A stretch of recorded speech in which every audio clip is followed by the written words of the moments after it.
માં સંકટ ઘેરાયું છે। અંબાલાલ પટેલ એક મોટી આગાહી કરી ગયા છે અને તેને લઈને ગુજરાતના વાતાવરણમાં હવે પલટો આવશે। અરબ સાગરમાં મજબૂત બનશે વાવાઝોડું। દક્ષિણ ભારત અને રાજસ્થાનમાં વરસાદની શક્યતા છે। 150 કિલોમીટરની ઝડપે પવન ફૂંકાઈ શકે છે। 19 ઓક્ટોબરથી આ વાવાઝોડું સક્રિય થવાનું છે અને 150 કિલોમીટરની ઝડપે પવન ફૂંકાઈ શકે છે।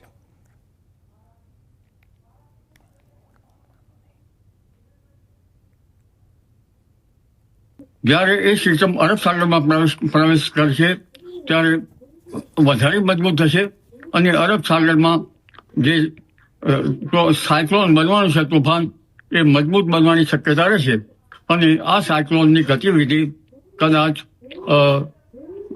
પશ્ચિમમાં ગુજરાતના ભાગો પર થઈને લગભગ રાજસ્થાનના ભાગોમાં થઈને પાકિસ્તાનના સરહદના ભાગોમાં થઈને ઉપર જવાની શક્યતા રહેશે। એટલે માસના અંતિમ સમયમાં વેસ્ટર્ન ડિસ્ટર્બન્સ અરબ સાગરનો ભેજ તોફાનના કારણે અને બંગાળ સાગરમાં ભારે તોફાનના કારણે તેનો ભેજ આવશે। બંગાળ સાગરમાં તો લગભગ 150 કિલોમીટરથી વધારે બરાબરના પવનો ફૂંકાવાની શક્યતા રહેશે અને ત્યારબાદ પણ એક સાયક્લોન બનવાની શક્યતા રહેશે। તો 24 ઓક્ટોબરથી વાતાવરણમાં પલટો આવશે। વેસ્ટર્ન ડિસ્ટર્બન્સના કારણે ભારે વરસાદ થશે। દક્ષિણ ગુજરાતમાં ભારે વરસાદની શક્યતા છે। સમુદ્રમાં ભારે પવન ફૂંકાશે। કાંઠા વિસ્તારમાં ભારે વરસાદ પડી શકે છે।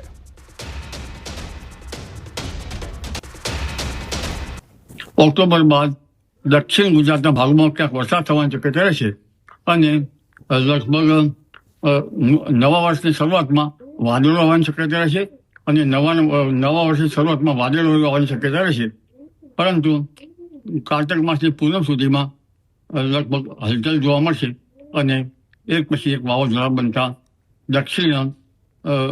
દક્ષિણ ગુજરાતના ભાગો પ્રભાવિત થશે। તો દિવાળી ટાણે જ માવઠાનું જોખમ। હવામાન નિષ્ણાત અથરેયા શેટ્ટીનું અનુમાન છે કાળી ચૌદસના દિવસે વરસાદ થઈ શકે છે, એટલે કે આજે વરસાદની સંભાવના છે। દક્ષિણ ગુજરાતમાં માવઠું આજે સંભવ છે, તો દિવાળી અને બીજા દિવસે પણ માવઠાની આશંકા છે। દક્ષિણ ગુજરાત અને દક્ષિણ સૌરાષ્ટ્રમાં માવઠાની આશંકા છે। નવા વર્ષે દક્ષિણ ગુજરાતમાં માવઠું થઈ શકે છે। ભાઈબીજના દિવસે પણ દક્ષિણ ગુજરાતમાં માવઠાની આશંકા છે। દિવાળી ટાણે જ માવઠાનું જોખમ ગુજરાત પર। હવામાન નિષ્ણાત અથરેયા શેટ્ટીનું અનુમાન છે કે ગુજરાતમાં કેટલાક વિસ્તારોમાં માવઠું થઈ શકે છે। નવા વર્ષે દક્ષિણ ગુજરાતમાં માવઠાની સંભાવના છે। આજે પણ, એટલે કે આજે કાળી ચૌદસ છે ત્યારે આજના દિવસે પણ દક્ષિણ ગુજરાતમાં કેટલાક ભાગોમાં વરસાદ થઈ શકે છે અને આજથી લઈને ભાઈબીજ આ દિવસો આ છે 3 દિવસો છે। આ 3 દિવસોમાં ગુજરાતના અનેક વિસ્તારો, ખાસ કરીને દક્ષિણ ગુજરાતના વિસ્તારોમાં વરસાદની સંભાવના।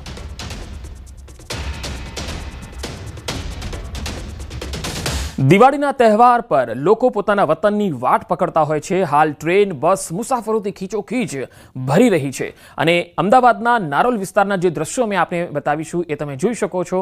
બસમાં તો મુસાફરો ભરેલા છે જ, પરંતુ લોકો બસની છત ઉપર બેઠેલા જોવા મળી રહ્યા છે। આ તસવીરો કેટલી જોખમી સાબિત થઈ શકે છે અને આ પ્રકારની મુસાફરી કેટલી જોખમી છે આ મુસાફરોને ખ્યાલ નથી। વતન જવાની લાયમાં અથવા વતન જવાની દોટમાં ગમે ત્યાં બેસીને, ગમે તે વાહનમાં, ગમે તે રીતે ભીડમાં જઈને પોતાના જીવને જોખમમાં મૂકીને વતન તરફ જઈ રહ્યા છે આ લોકો। નારોલ વિસ્તારથી આ તસવીર આવી રહી છે। તમે જોઈ શકો છો કે વતનની વાટે લોકો કેવી રીતે અને કેટલી હદે જવા માટે તૈયાર હોય છે અને કોઈ પણ મુશ્કેલી વેઠીને વતન જઈ રહ્યા છે। ટિકિટ ન મળે, બસમાં જગ્યા ન મળે, એટલે આ રીતે મુસાફરો બસની છત ઉપર બેસીને અને જોખમી મુસાફરી કરતા હોય છે। તેમની સાથે બાળકો પણ હોય છે, મહિલાઓ પણ હોય છે। આ પ્રકારની મુસાફરી ટાળવી જોઈએ। ભીડભાડમાં ન જવું જ વધારે હિતાવહ છે, કારણ કે તહેવારના ટાણે આ પ્રકારની જે સવારી થતી હોય છે, આ પ્રકારની મુસાફરી છે એ જીવલેણ સાબિત થઈ શકે છે અને અકસ્માત પણ નોતરી શકે છે। તો જે પણ ટ્રાવેલ્સ સંચાલકો છે તેમનો પણ અહીંયા એટલો જ વાંક છે, એટલી જ જવાબદારી બને છે કે આ પ્રકારે જોખમી સવારી તે ન કરાવે। બે અલગ અલગ તસવીરો તમે જુઓ। એક તરફ નારોલની મેં તસવીર બતાવી આપને, હવે બીજી તસવીર સાબરકાંઠાની પણ તમે જોઈ શકો છો, કારણ કે સાબરકાંઠાથી આગળ જતા એ શામળાજી થઈને અને રાજસ્થાન જતા જે લોકો હોય છે એ મોટે ભાગે આ રીતે મુસાફરી દિવાળીના સમયે કરતા હોય છે। આ જોખમી મુસાફરી છે। કેટલી મોટી સંખ્યામાં બસની છત ઉપર લોકો બેઠા છે। ઘણી વખત ઓછા પૈસે સવારી થાય, મફતમાં મુસાફરી થઈ જાય, એટલે પૈસા બચાવવાની લાયમાં પણ આ જે પરપ્રાંતિયો છે એ પોતાના વતનમાં જવા માટે આ પ્રકારે જોખમી મુસાફરી કરતા હોય છે। અને તેના કારણે અકસ્માતની સંભાવના વધી જતી હોય છે।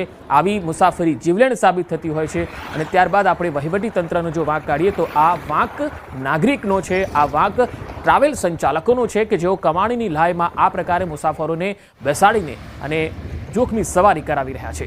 તો આ પ્રકારની મુસાફરી નાગરિકોએ ટાળવી જોઈએ। જે લોકો વતનમાં આ પ્રકારે બસની છત ઉપર બેસીને જઈ રહ્યા છે એમને વિનંતી છે, એમને અનુરોધ પણ છે, અપીલ કરી દે છે કે આ પ્રકારની મુસાફરી ન કરતા તહેવાર ટાણે ઘરમાં કોઈ દુઃખદ પ્રસંગ ન બની જાય, કોઈ અકસ્માત ન થઈ જાય તેનું ખાસ ધ્યાન રાખવું।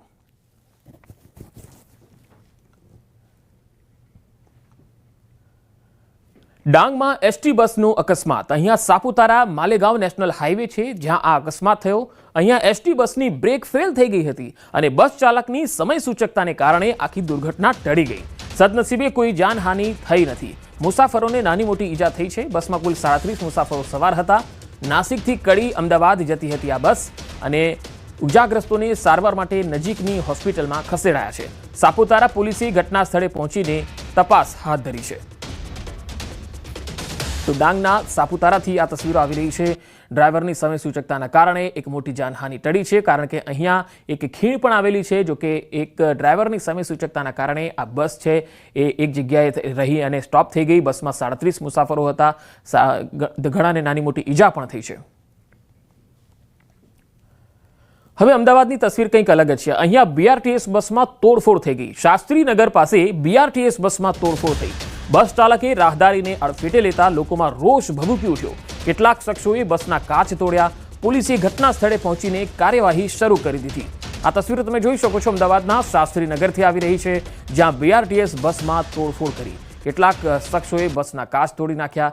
રાહદારીઓને લોકોમાં રોષ જોવા મળ્યો છે। બસ ચાલકે રાહદારીને લઈને કેટલાક રકઝકના મામલામાં આ કદાચ ઘટના બની હોય એવી પણ એક સંભાવના જોવાઈ રહી છે। તો શાસ્ત્રીનગરથી આ તસવીરો આવી રહી છે। અમદાવાદમાં બીઆરટીએસ બસમાં તોડફોડ થઈ। બસ ચાલકે રાહદારીને અડફેટે લીધો અને લોકોમાં જબરજસ્ત ગુસ્સો જોવા મળ્યો અને કેટલાક લોકોએ બસમાં તોડફોડ કરી બસના કાચ તોડી નાખ્યા। બીઆરટીએસના ચાલકો ઘણી વખત રાહદારીઓ અને વાહન ચાલકોને અડફેટે લઈ લેતા હોય છે ને તેના કારણે લોકોમાં રોષ જોવા મળતો હોય છે।